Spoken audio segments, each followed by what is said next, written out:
So, how does this relate to obesity? The relationship between obesity and obstructive sleep apnea is a complex one. Evidence from both clinical and epidemiological studies highlights strong association. However, causation has been harder to determine.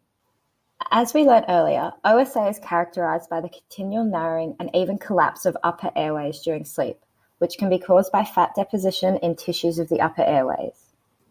Neck circumference is the strongest predictor of sleep-disordered breathing, and larger measurements, as seen in obesity, are attributed to increased fat deposits around the thorax, known as central obesity.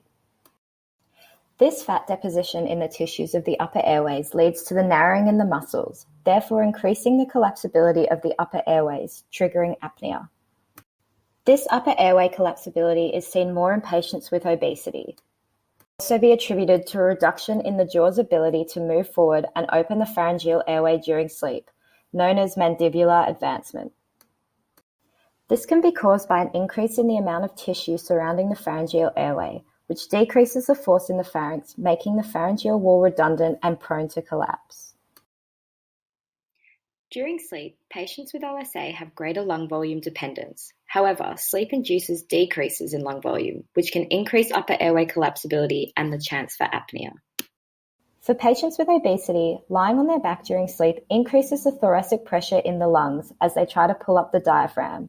This is as a result of the increased fat deposits in the thorax and abdomen.